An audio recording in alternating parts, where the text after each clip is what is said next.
Welcome to the Canadian Bro Show. Welcome once again Hello. to the Canadian Bro Show. My name is Paul Bale. I'm the founder and host of the Canadian Bro Show, and really happy to be back for episode 74 in the first iteration of the Canadian Bro Show. And the handsome gentleman in the Canadian cap backwards is none other than the co-host of the most, Mr. Johnny Leister. Johnny, Hello, how everyone. you doing today? I'm good, Pauly. How are you? Good to see you. I'm again. really good. I'm really good. Nice to see you always. And Johnny's filming from his own private studio within the Vancouver Library of Vancouver, British Columbia. And I am in my own studio at my house in Kelowna, British Columbia, the Okanagan Valley. And welcome back to the Canadian Bro Show. If it's the first time you've been here, we have been... the Canadian Bro Show podcast has now been operated about 15 months. We've done about 135 episodes. The first iteration of the Canadian Bro Show is all things Canadian with Pauly and Johnny. And just follow the ticker below while we're doing the show. These are some of the episodes that most of them, if not all of them, we have going now, and a couple are coming soon, including this one, which will be out in the next few days. And... I just wanted to talk about, before getting into the show, Johnny, I want to talk about the title. I was trying to come up with something that was really sort of catchy and, kind of what we're trying to do. Johnny Leister is a friend of mine. I've known him since 1972. We've been friends for probably over 54 years or somewhere around there. It's quite remarkable. And without him, I wouldn't be able to do this show. And, of course, my other co-host at the most is Trent Rowley. With the second iteration of the Canadian Bro Show, and that is all basketball with the Hoop Junkies, Pauly and Rolly. The third iteration, I just did my first video, of course I've done about 8 before, is a real estate, it's called the Real Estate Minute with Paul Bale from Orca Living, as you can see in the ticker below. I just did my first monthly recap on the first month of spring. So that's essentially what we do. Sorry, Johnny? I watched that. Very informative. Yeah, and it could have been a little smoother, but it was my first time, so I'm just kind of work out the kinks. But this episode, I came up, the thumbnail is going to be out. I love it. And I wanted to call it something simple. It's basically in our health series. Johnny and I have done about 8 or 9 episodes on our health series. And our collective ages, if you want to put us together, is over 120 years of life experience. So before we start the episode, I just want to remind everybody that Johnny and I are not doctors, psychologists, not at all. Johnny's in security and I'm in real estate. And I'm the founder and host of the Canadian Bro Show. My name is Paul Bale. Thank you for joining us. If it's your first time, welcome. Sit back and enjoy this free podcast. It's educational, informative, and getting back to 120 years collectively is that Johnny and I have been through so much in our lives, and we're blessed to have friendships that we met in 1972 in Kitsilano, north of 4th, which was an extraordinary time of the history of Vancouver and Western Canada. And honestly, for us to be able to do this together, we really, really enjoy what we're doing. But, getting back to the title, I wanted to come up with something that would resonate with us. And Johnny and I are both 60 years old plus, and this episode is for our men's mental wellness for 50s and 60s. Now, these could be 30s, 40s, they could be 70s. It doesn't matter. Men need help. And even if they don't ask for it, they need help even more. And so Johnny and I like to take all of our experience, and we're both writers. Johnny's an excellent writer. I'm just someone that can, bang it out when I apply myself. Johnny's the professional one. He is actually, he has work of art for sale on the internet. But the title of this episode 70, is Peace Where There's No Signal. Men's mental wellness, 50s and their 60s.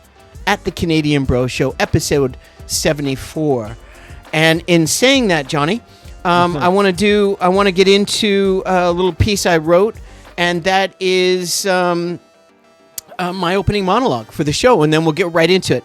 The opening monologue for this show is men's mental wellness in today's society.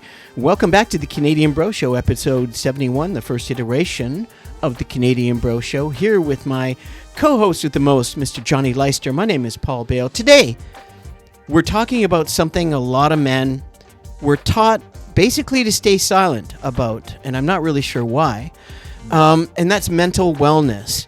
And if they were not taught that, they certainly learned not to talk about it because it's just some sort of, it just seems to be part and parcel with being a man in today's society. Especially men in their 50s and 60s, although it could be their 40s, their 30s, their 70s. It doesn't change. We're all in this game learning to figure it out. This generation, this current generation, say Johnny and I's generation, carried enormous responsibility in history. They built careers. They certainly tried to raise families and did raise families. They paid numerous bills and taxes. They've survived divorce. They've survived loss. They've survived pressure. They've survived expectations. They've survived near-death experiences. They've survived many multiple life experiences. And many did it while never, ever talking about what was happening internally, right? This is the key. And the whole point of this show in mental wellness and well-being is to help each other out. Communicate, take care of it. But today, more men are asking deeper questions, and they need deeper answers. What gives life meaning now in your current life? I could ask that to you. I could ask that to anyone. You could be 18, you could be 69. And it's probably more resonating to your 69 than you were when you were 18, because at 18, more often than not, people have no idea. Right. I certainly didn't. And how do we stay? How do we find peace?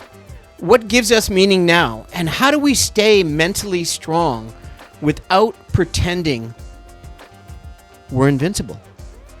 Because this is another manism. Let's face it. Yeah.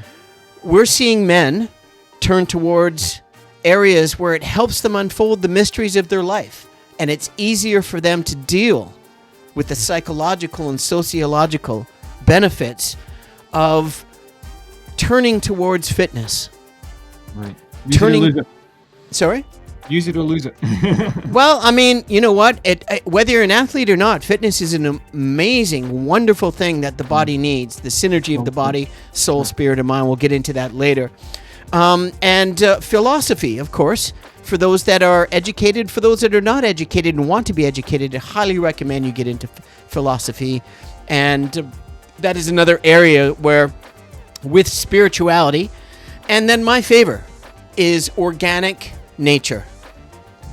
When I'm feeling down, I don't care. I get on my bike in the mornings and I go for my 8 to 10K bike ride, and I start my day 45 minutes later, and that honestly, and I put my mantras on YouTube, and some nice music when I come home, have my power shake, and I start my day.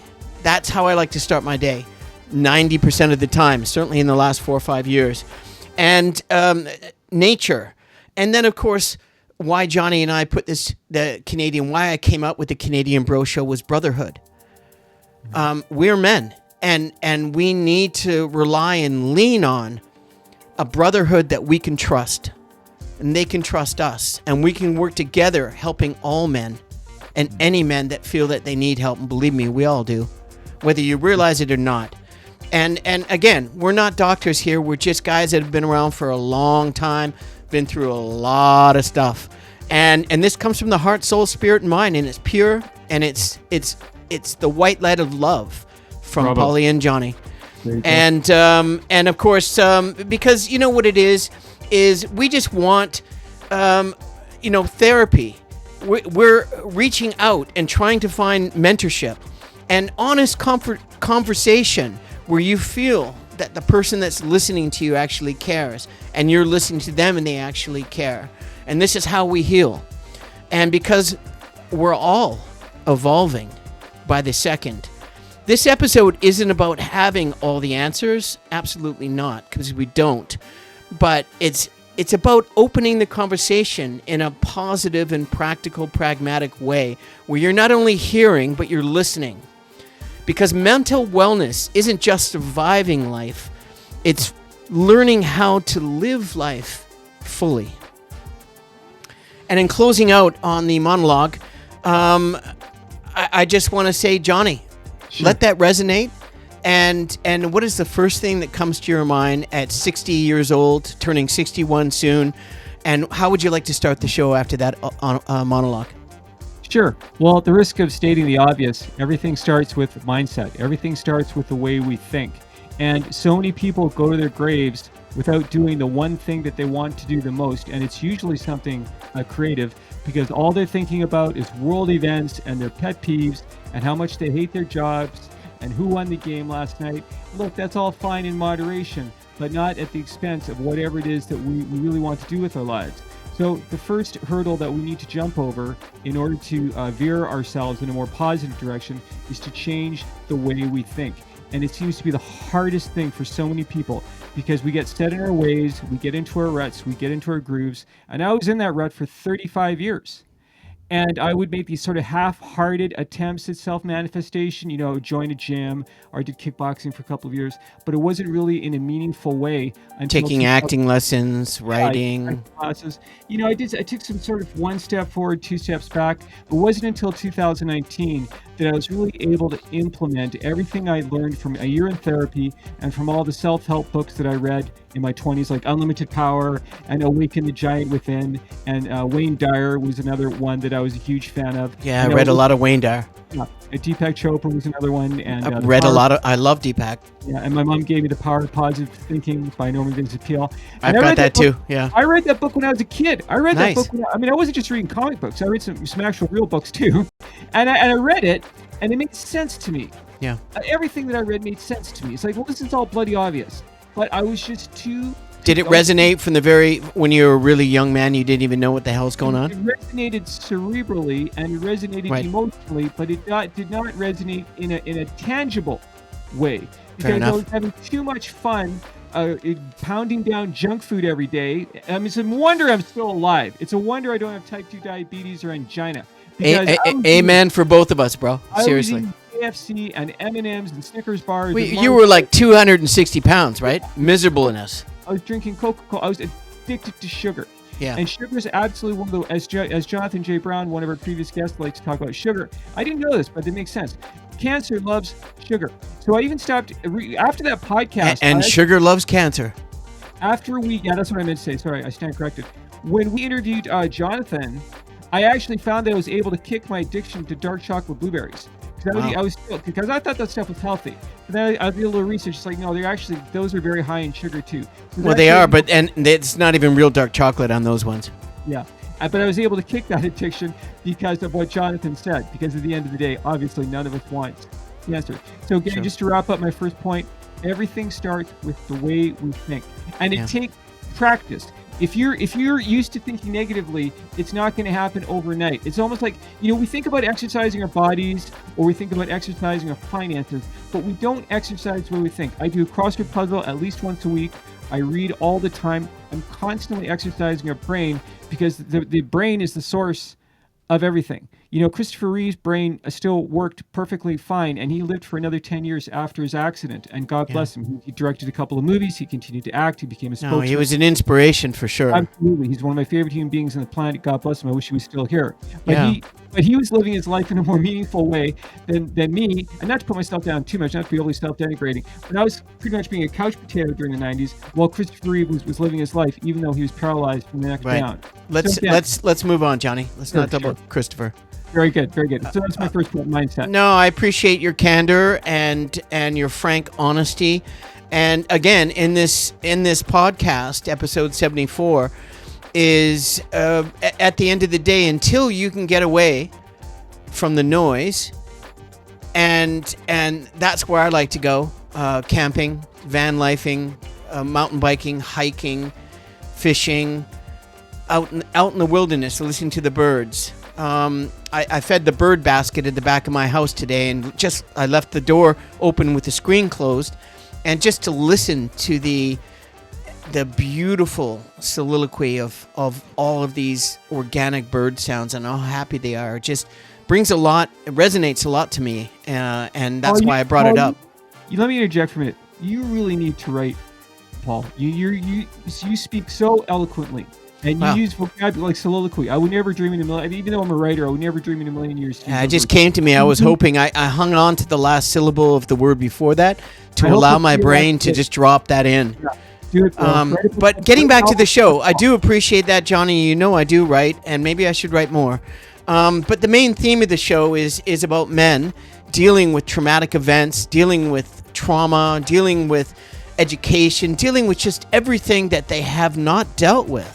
And you'd be surprised how many men are out there, even in their teens, 20s, 30s, 40s, 50s. Although we tend to focus on what we know best, and that is the 50s to 60s decades, because that's where we are, that's where we came from, and that's where we currently are.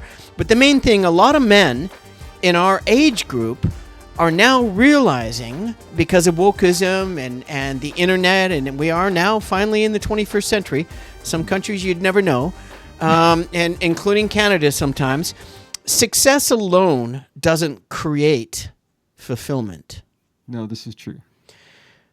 Retirement or aging can actually trigger identity loss.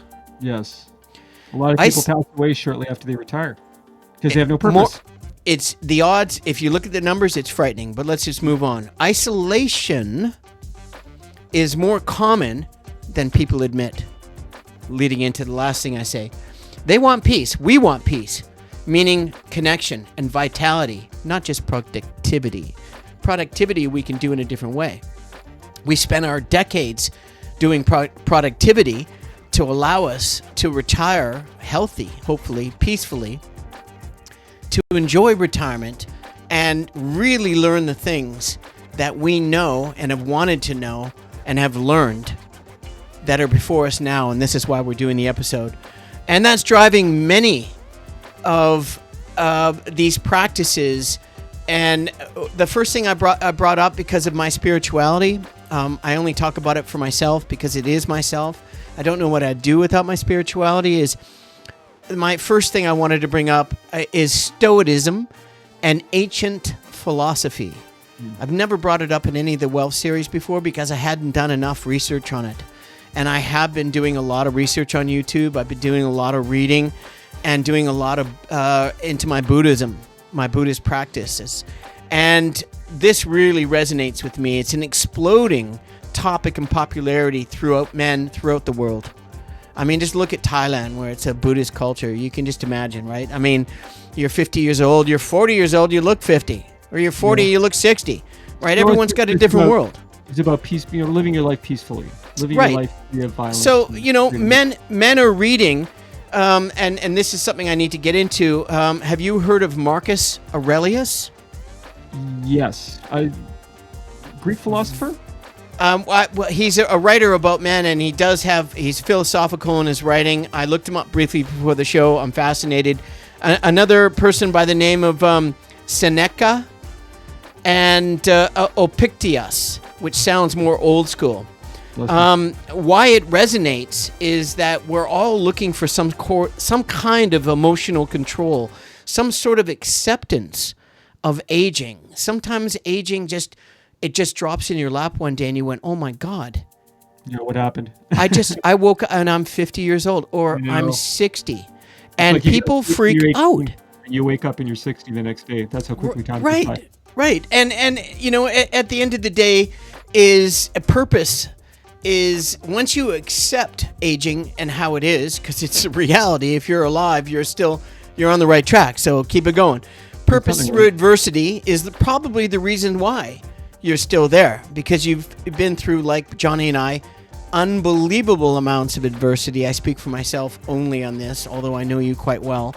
But I don't want to put words in anybody else's mouth, and focus on what you can control.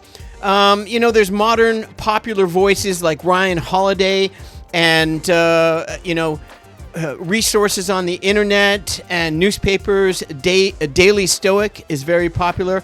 And then podcasts like ours. on resilience and masculinity, which is what we've been talking about in the 9 or 10 episodes we've done in our health series. Because Johnny and I are not scared of facing our reality. We've been facing our reality for 6 decades. And if we haven't figured it out now, we might never. And we have a lot of work to do, but that was my first one, Johnny. Very good. Oh, I just want to finish it up with this. A great discussion line. It gets people thinking. And I did this with all of my comments. Many men today are replacing anger and discipline and chaos with philosophy. And that's where I tap into my Buddhism, my Buddhist beliefs. Very good. Thank you. Okay, I'm going to go with goal setting. I think that all of us need to have goals, something that we're reaching towards, something that is not, we have not manifested, but that is our journey. It's tangible, it's right in front, and it's reachable. And now this is a matter of opinion. If our viewers, some of our viewers disagree, that's fine.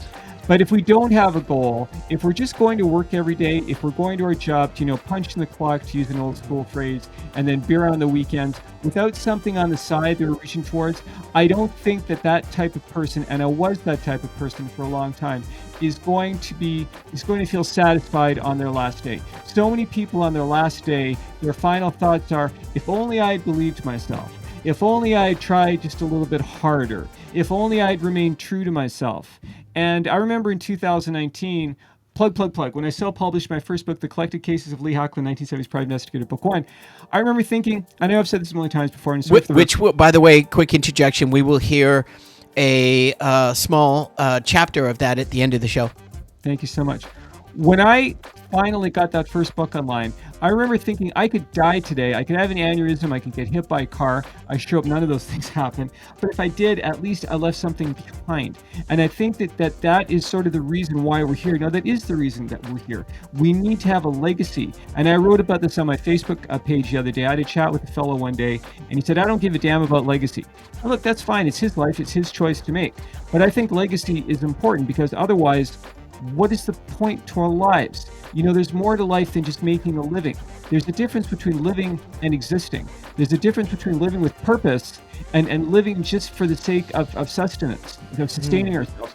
So many people around the world, as you indicated earlier, there are some cultures, and I have to be careful how I word this, but there are some cultures that are, let's say, slightly less advanced than some other nations. They're living hand to mouth. They're literally living one day at a time. Like, they go to bed wondering, am I going to have enough food to feed my family the next day? They don't have the kinds of opportunities. Johnny, I have to say that might be a vast majority of this planet.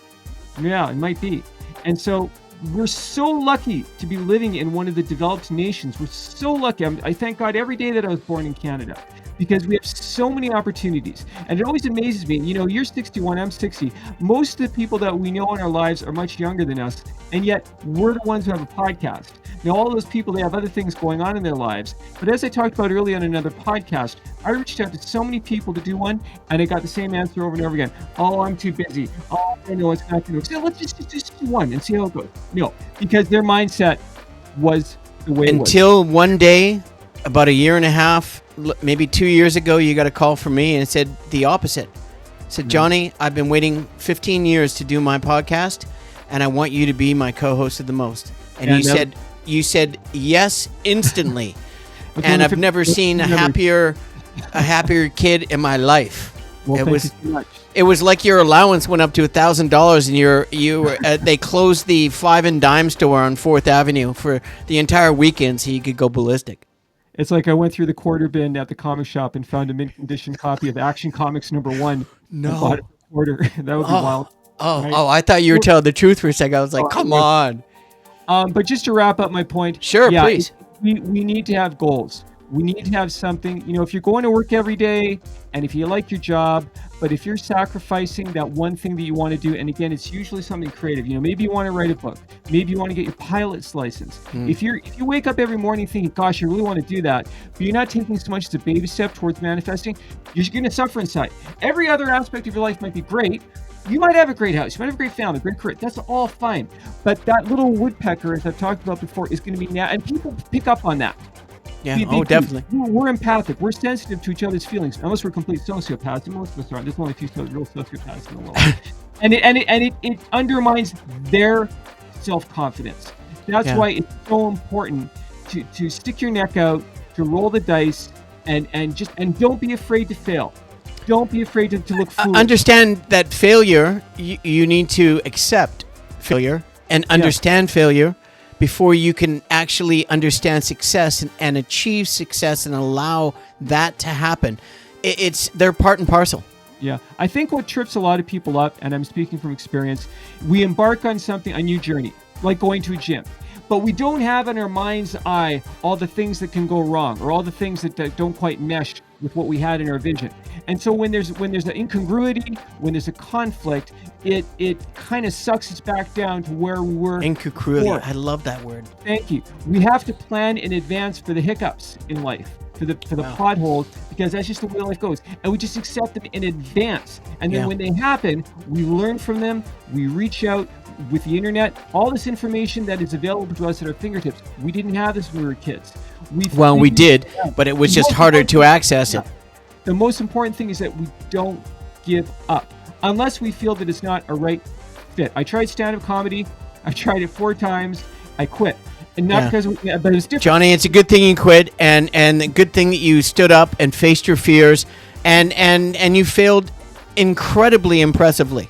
I crashed. And God bless you. But I realized it just wasn't a good fit for me.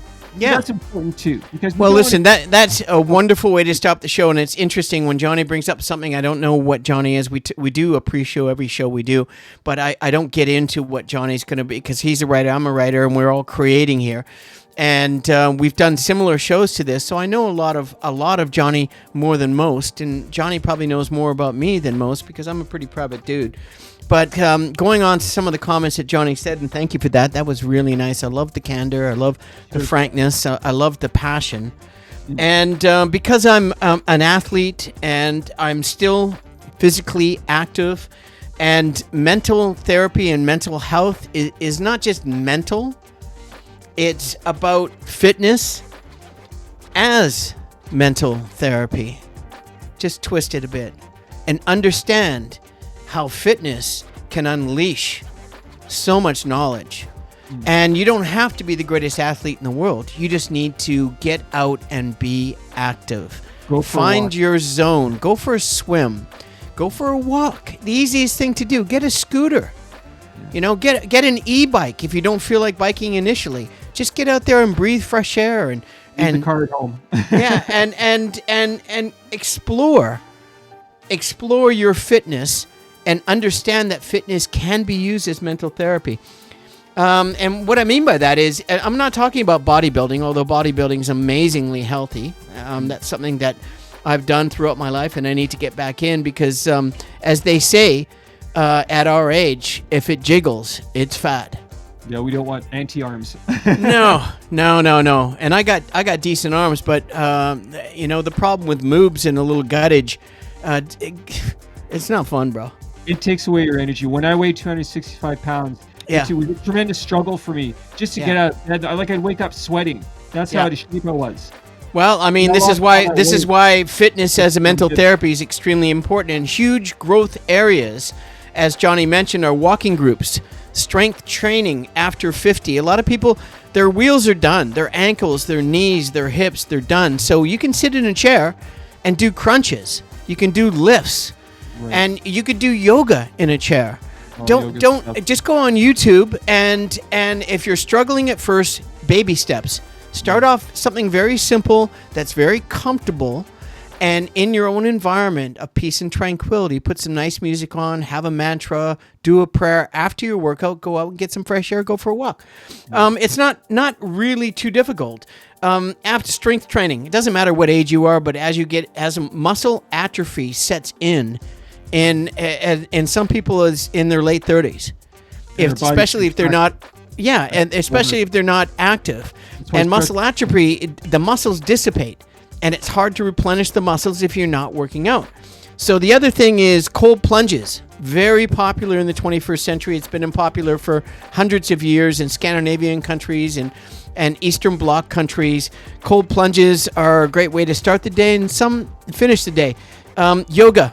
As I mentioned, yoga in a chair, yoga on your butt, yoga on your back, watching yoga, whatever. Yoga is incredible. And that's yoga for men. Might be a little bit different than yoga for women. If you're a man, you want to go to a yoga place, understand there's going to be women there, so please just be discreet and make sure that you're wearing the proper attire and things don't fall out while you're doing yoga. Johnny? Yeah. Okay. Anyways, I'm not finished, Johnny. I was talking about your old videos. Hiking and nature retreats. Why? Well, men are learning physical health and mental health are actually inseparable. And collectively, synonymously, the synergy of those two together will actually benefit you at an accelerated rate. It's that simple. That's what the body, mind, spirit, and soul want. That's how it works. That's what synergy is all about. People don't know it. It's that easy. Key talking point, before I let you go into the next one, Johnny, is for many older men, the gym has become therapy without the coach. Very good. Thank you. Please, what do you got? Okay, I'm going to go with one of my favorite quotes from the Bible. Not that I'm the world's biggest Bible reader, but do unto others. See the good in other people. Don't be so critical. Don't be so critical of yourself. And when you find yourself criticizing another person in your mind's eye, you got to knock that off, because it's disempowering. The more critical we are, the more that we think about the habits of our coworkers or our own, shall we say, less than our own imperfections. Again, it makes us feel weak inside. Yeah. And when we feel weak inside, then the temptations that we're all faced with on a daily basis, particularly those of us who are living in the developed nations, whether it's junk food or alcohol or watching Netflix for 12 hours a day. I mean, I know a lot of kids that go home they come home from school after school, and the first thing they do is they start playing video games, and that's all they want to do is play video games. And look, that's fine. It's up to them. All things in moderation. But just do unto others. We did the same thing, except we were reading comics and getting sports cards. That's true. And go to the library. We had a cream soda Slurpees. Yeah, but just to wrap up with the superhero Slurpee cup, the Marvel superhero Slurpee cup. I remember those, yeah.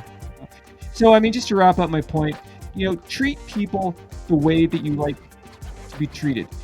So often at work, I walk into an elevator and I greet everybody. I try to treat everybody like they're my best friend, because I'm paid to do that. I'm paid to be professional. And some people return my greeting, and some people are just lost in their thoughts. And I used to be very defensive about that. I used to think, how come this guy doesn't like me? Or how come this guy doesn't return my greeting? And again, that type of thinking makes us feel weak inside. And if you think that way too much, there can be a tipping point where you fall into the abyss, as many people do. And I see it on the streets every day. I see these men and women putting, controlled substances into their bodies. They have their crack pipes and they have their needles and they have all their drug paraphernalia. And what they've done is they put all their eggs in one basket.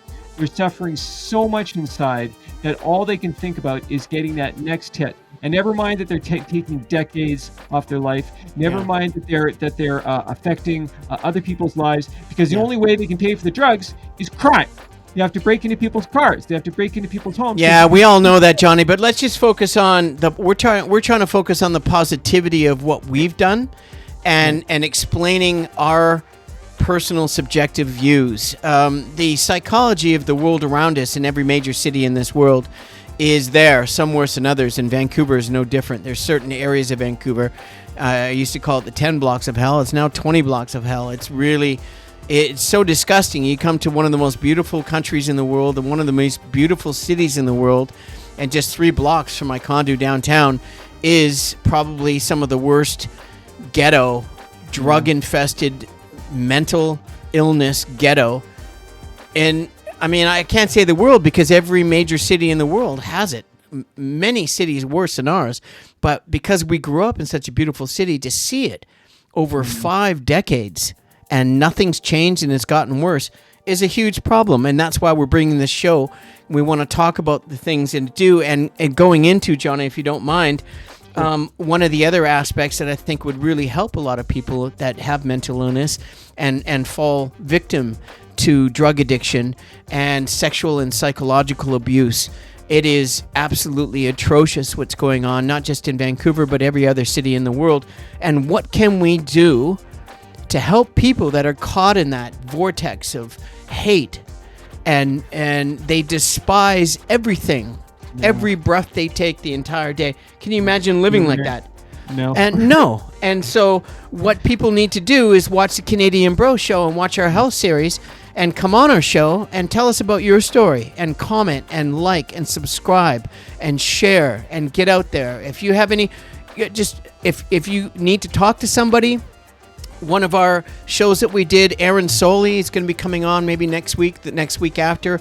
He specializes in men's mental wellness, and he can help you. And he deals specifically with anger and writing and dealing with pain through writing, which I think is a really interesting way and a very, very good way to do it. But writing's very therapeutic. Nonetheless, the next one, this is number 3 from myself, and this is very important to me personally, is spirituality without organized religion. Interesting. And that's a major shift. And there's nothing wrong with organized religion. I grew up in Catholicism, and that dogma, and there was positive and negative things, and there's some good stuff. You know, do you want to read the Old Testament? You want to read the New Testament? You want to read any testament? I read them all, and I didn't know what the hell's going on. All I wanted to do in St. Augustine's was to pass my course, because every Friday they would ask us to finish the Friday session from 1 o'clock till 2:30 to go to the St. Augustine's Parish and do the 12 stations and learn and so on. And I got into it. I became a choir boy. They allowed me, believe it or not, in a Catholic diocese to sing, to actually sing the psalm, the daily psalm, in actual church. That was the first time they did it. Well, I was a 10, 11-year-old angelic, little boy. So maybe there was other nefarious reasons for allowing me to do that. Thank God none of it happened to me. Yes, thank God.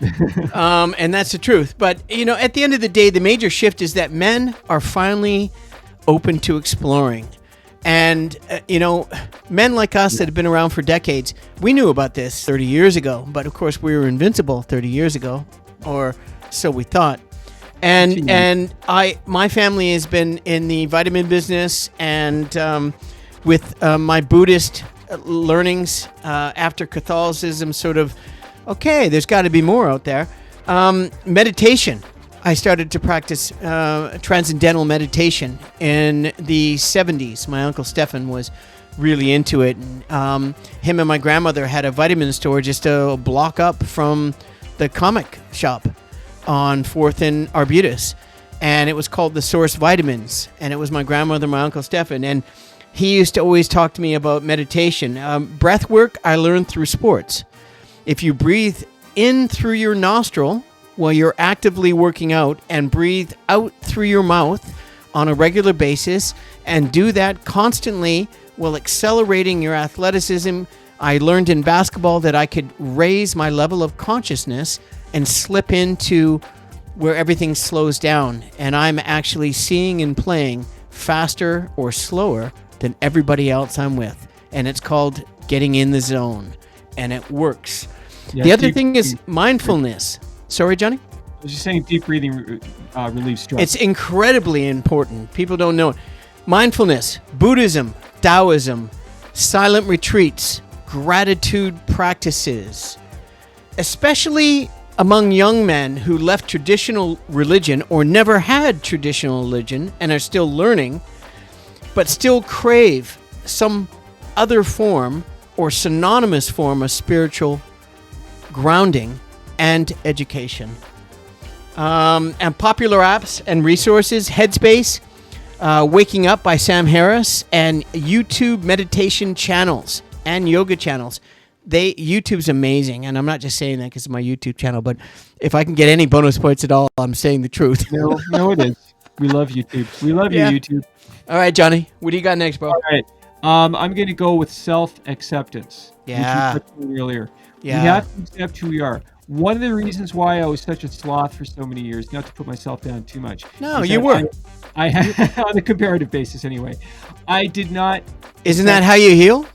Yes. I struggled with who I was. It caused me tremendous anxiety as a boy, and you know this all too well, that I had no interest in sports other than tennis. I liked racket sports, but all the other boys were into hockey and football. You were pretty good at tennis because you were long. You had long limbs and long arms. Legs. The reason I was okay, the reason tennis was the only sport that I didn't look like a total spaz at was because my dad taught me how to play.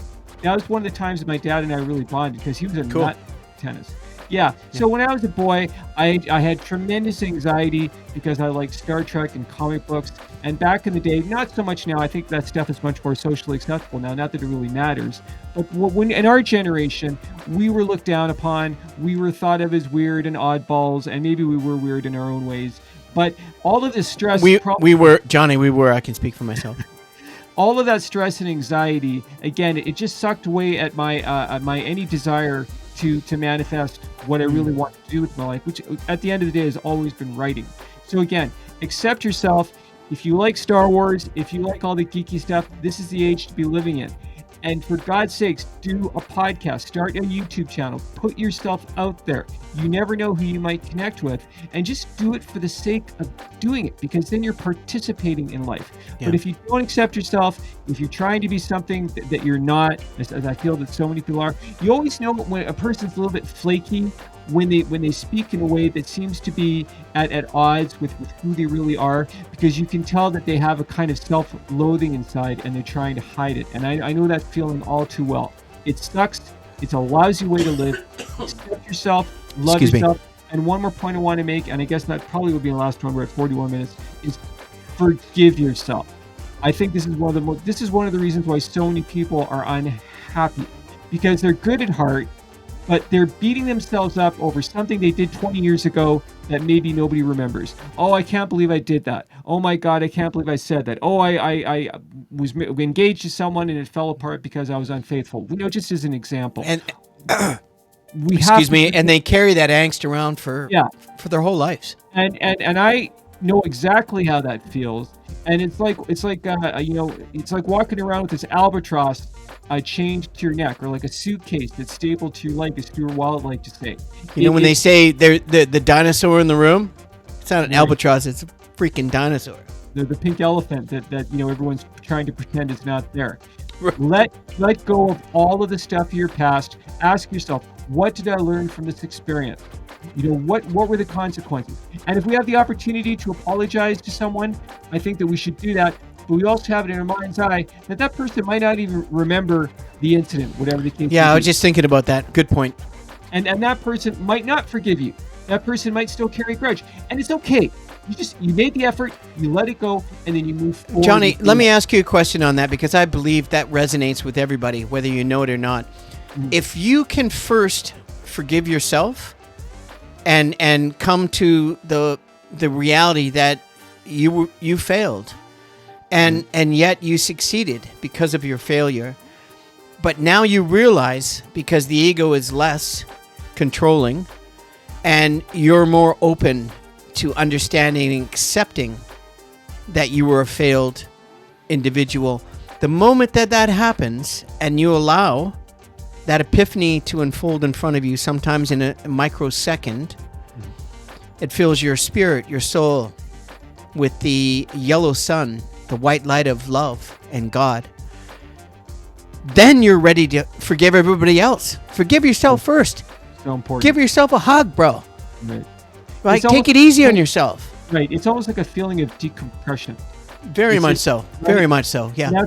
And that's when I reached out to God. That's exactly what I felt. It was like all the angst and all the BS and all the nonsense that was weighing me down for so many years, it just evaporated. It completely evaporated. And this leads into, Johnny, thank you for this, because every single time you come up with something in these episodes, it leads into what I'm going to say next. It's unbelievable. And I didn't set this up. I just set them in itemized. Sorry, what was that? Synchronicity. Dude, it's absolutely one of the things that makes this channel special, and I love doing it. My next one is exactly what Johnny said, except my title was, and it's in the, when you see this, this should be on the next, I don't know how many days, next 4 or 5 days, I'm guessing, somewhere around that. And you'll see the thumbnail. Everything on the thumbnail, I spent a lot of time designing and developing it, and it's fantastic. I'm getting better at it, thank God. and the channel's getting better. So, but the next thing is brotherhood.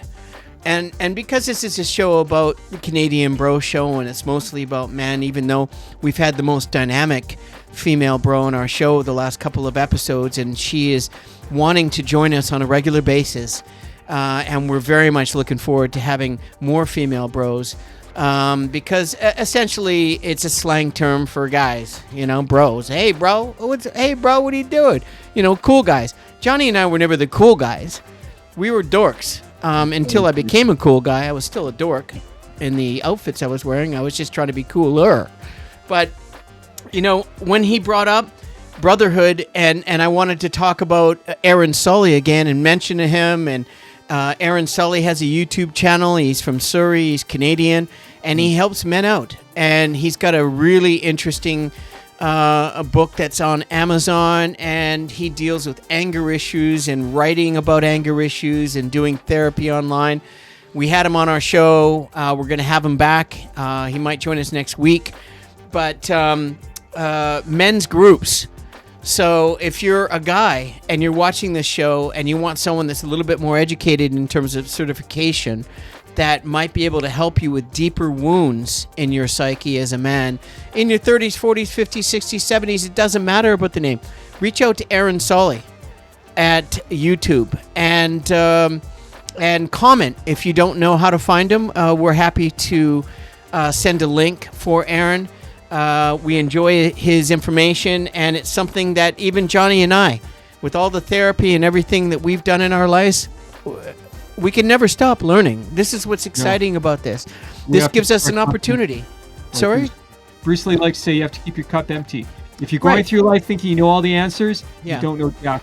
Absolutely. So this is number 4 with the Brotherhood and Men's Group. So this is becoming huge because loneliness amongst all men, but specifically older men, is a serious problem in society today. And there's a lot of elderly men, 40, 50, 60, 70 years old. They have nobody. Their kids are all grown up. They got their own lives. They're sitting alone. If they're lucky enough, they have their own home. It is a really difficult time, and you've got to find love in the heart. You've got to be kind. You've got to find a way to be generous. And the big problem is men are joining because they don't have anybody, and nobody's helping them out, and they're desperate. But they're actually finally doing something about it, and they're trying to find accountability circles that deal with their own subjective perspective on what they're going through. And thank goodness with social media, there's so many different accountability circles and groups. Some hardcore, 12-step program, some introductory. Doesn't matter. If you need it, make the effort. Do an introductory, do a hardcore, go for it. You're only going to benefit yourself and find out more about yourself, as hard as it may be for many. Veterans groups, they're fantastic. They've got all kinds of programs set up. Men's retreats. My cousin Sean, who I love like a brother, has been in the AA program on and off for decades. 40 years he's put the time in. And what he does with men's retreats is extraordinary. And we're probably going to bring someone on in the future about that as well. Because maybe that's an avenue that people need to, see if that is something that they need to follow. Community volunteer groups. You can be alone, but there's a community center in your neighborhood. Go volunteer. Go do a seniors walking volunteer group. No man is an island. Right. Or often elderly people have pets, but they just don't have the mobility. So maybe do a pet service for your elderly friends. And then, I don't know. There's so many things. There's faith-based fellowships. Again, a lot of people, they're scared of religious dogma and that whole thing. But it doesn't have to be, anything like that at all. If you like music, go to a Baptist church where everybody's singing the gospel of love. And in unison, and everybody's dancing. You always meet the nicest people at church. dude. If you ever want to meet friendly people, go to church, right? Well, there's certain churches I personally wouldn't go to, but I'm not going to get into naming them. And then there's things like motorcycle or outdoor clubs. And there's card clubs. There's comic book clubs. There's so many ways to do it. Don't sit alone and do nothing and disappear into your couch. You'll turn into a human blob of hatred and negative protoplasm energy. Disappearing. Been there, done that. Right. Me too. And so why? What's the reason? Men often lose close friendships after marriage, career ending, or retirement.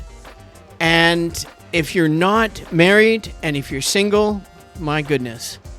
And I don't think it's any easier for women. But when you get older and you're alone and you're not participating in life anymore, get off the couch and watch the Canadian Bro Show. Comment. We'll reach out to you.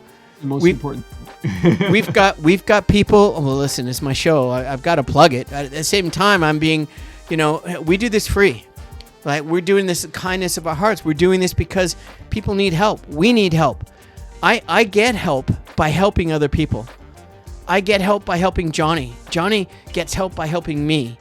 This is about, at the end of the show, one of our common things, I'll say it at the end of the show, is just be kind out there.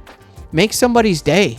Go out of your way, even if it's not like you and you've never done it in your life. Just do it to make somebody's day. Even if you don't care, do it. I do it every day. Every time I have an opportunity, I do it, and I know Johnny does as well. Yeah. I know I've said this before, but sometimes I'll be standing in line at Starbucks, and there'll be a man and woman standing in front of me. I'll say, I really like your shoes. They lose their minds. Oh, thank you so much. It's so it's such. No, because you're unusual. Yeah. You're talking to strangers, and people think that people that are talking to strangers are freaks and creeps. But to finish up, my point is, and we're approaching almost an hour now, and I think that we're going to do a second part to this, because I know Johnny he had some good things in. I had good things. I still have 5 more, so I think we're going to do a part 2 in this, Johnny, because you still have to do your art and your pun and close everything up. But to finish up my my 4th one on brotherhood and men's group, which is really, really important. The reason is after the obvious things of friendships and marriage and career and then your health, or people don't like you and they ostracize you. It happens. I've had friends for 40, 50 years, and one comment later they're gone. And life goes on. I don't have time for that. Thank God that doesn't happen much. I cultivate 50-year-old relationships like Johnny and many others like a garden, because I care about my friendships. I care about how I treat people. I care about how they want to be treated, and hopefully it's reciprocated. I don't do it to get reciprocation. I do it because it makes me feel good. And if it makes you feel good, that makes me feel even better. It's a kind of positive selfishness. It's that interesting, eh? Yeah. Interesting, yeah. Right. Well, I mean, selfishness is such a strong term. I grew up hearing that. I was the most selfish kid in the world. My whole life, that's what I heard. And once you hear it thousands of times, a lot of people have a tendency to believe it. I think a lot of those people envied you. They envied your self-confidence. I don't know. A lot of them were from my family, so I'm not really sure.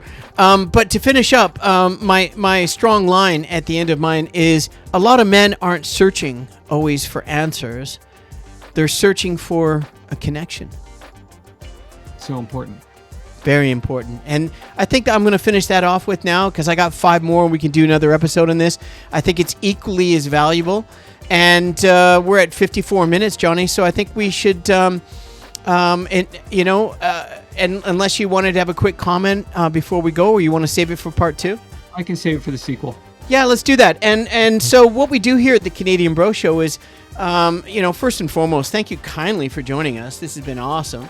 And I'm going to put up the subscribe button just above Johnny's head. And if you enjoy this free content, or you have subscribed, we're very, very happy. Our goal is to get 500 subscriptions. We're definitely getting there, and it's speeded up a little bit. It's encouraging. We've got about 159, 160, maybe 161 now, maybe 162. I don't know. Anyways, we really appreciate that. So subscribe.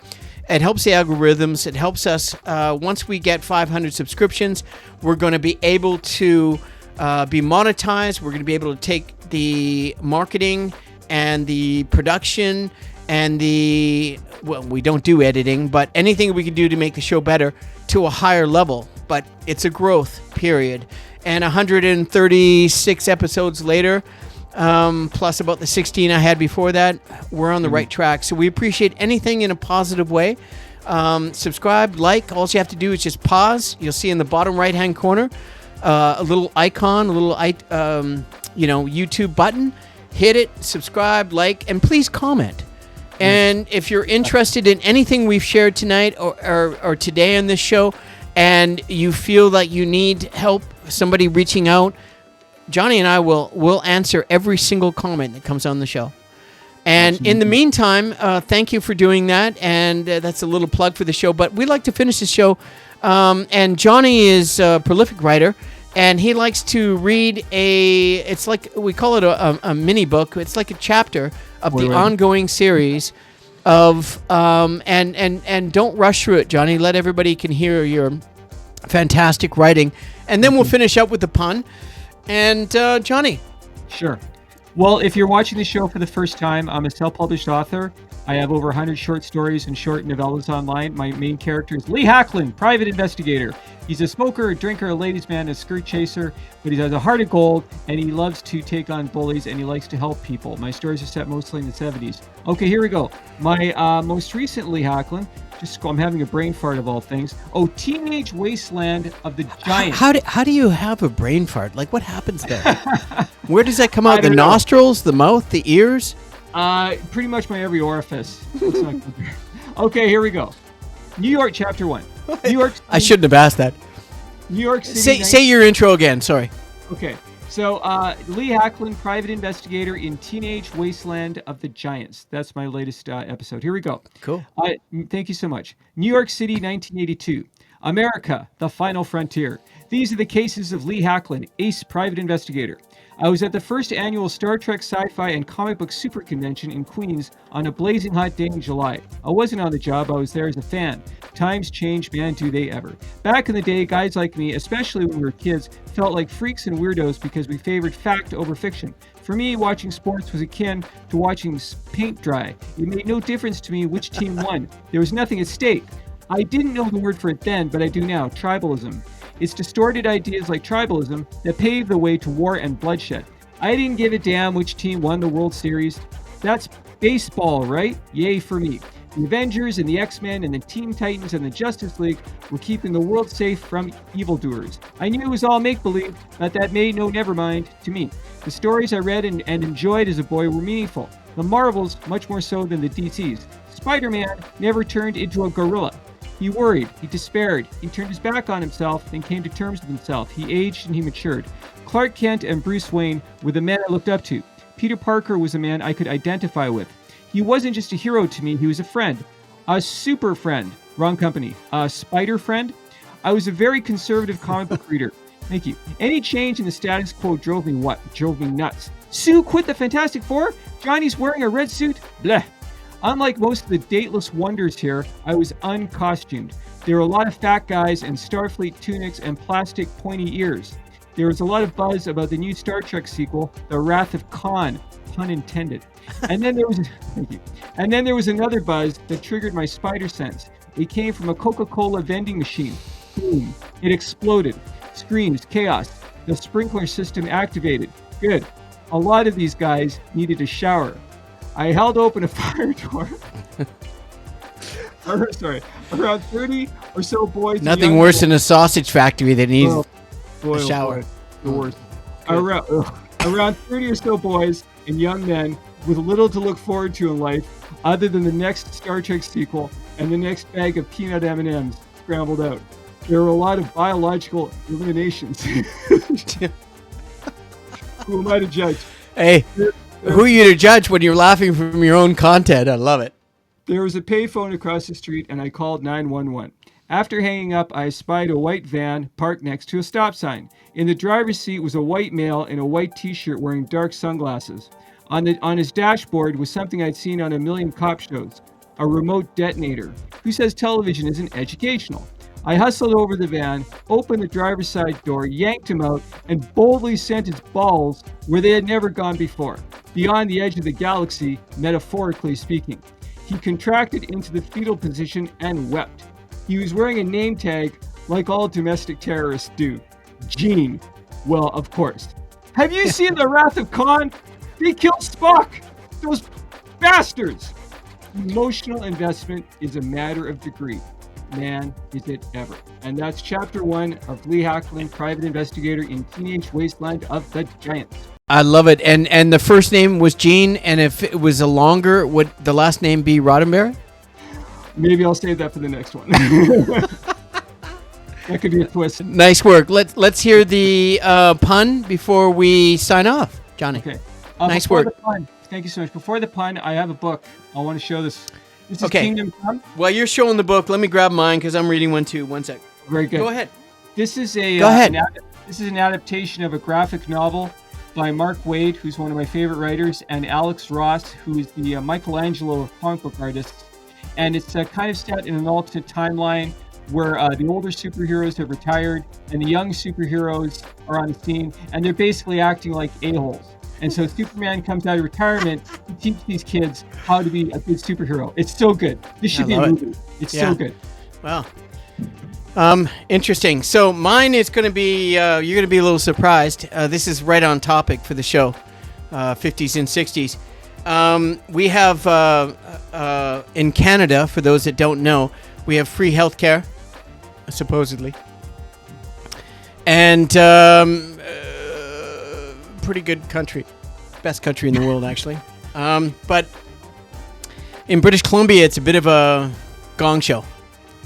I'll just leave it at that. In order for people in their 50s and 60s, technically in Canada, in Kelowna, in British Columbia, you're a senior at 55 by Shoppers Drug Mart and some grocery stores and so on.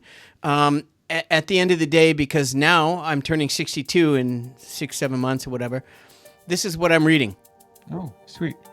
It's called the BC Seniors Guide, and it's put out by the provincial government, and it is a extremely well detailed and exceptional for senior citizens. For those that are looking for the right deals, there's deals everywhere. And Kelowna is, if there's a deal, if there's a garage sale, if there's 20% off, even though the markup's at 250%, people line up. I mean, it's a very wealthy, the Okanagan Valley, it's a very wealthy area in Kelowna, but there's a lot of seniors. And just because you're wealthy doesn't mean you're not fiscally responsible or frugal or even cheap. And this book is unbelievable. I bought it for myself because I knew I was going to turn senior, and I've actually used it. And I go to 3 or 4 different places that give me 10% off. And I'll take 10% off because I wouldn't have had it without the fact that I'm still alive and a senior. But in the meantime, Johnny, I think that was a really interesting, and I really love getting back to our, a men's health, wellness series. This is the 9th one, I believe. And next week we might have Aaron Solly join us again to talk further with this. But in the meantime, we are going to wrap everything up, Johnny. And I have a pun. Of course you do. I was just going to say that. Okay, hold on to your seat. Here we go. Last night, I watched the Origami Olympics. It was on pay-per-view. You're welcome. That's good, though. And on behalf of Mr. John Leister, the co-host of The Most, my name is Paul Bale. I'm the founder of the Canadian Bro Show, something that had in my brain for about 15 years. I finally did it. This is our 136th episode. This is our 74th on all things Canadian with Pauly and Johnny. I've got a new episode we're filming tomorrow on the second iteration of the Canadian Bro Show, which is all basketball from the Hoop Junkies, Pauly and Raleigh. We have episode 57 coming tomorrow. And then, of course, I just finished my first episode recently on the Real Estate Minute with Paul Bale and guests Orca Realty at Van City Urban Living, and KelownaUrbanLiving.ca. In the meantime, thank you very much for joining us. Johnny, I'm taking you out. Very good. And I will talk to you right after the show. And thank you kindly for another amazing episode. Thank you, everybody. Subscribe, like, share, comment. We really appreciate it. I'm going to take myself out and enjoy the about 10 floors, 42nd floor above my building, my condo in downtown Vancouver. It just shows you how beautiful Vancouver is. And I'll take you out, Johnny. I'm taking myself out. We'll see you next week at the Canadian Bro Show. My name is Paul Bale, founder and host, and look forward to having you back next. Please subscribe, like, and comment. Take care, everybody. Be kind out there.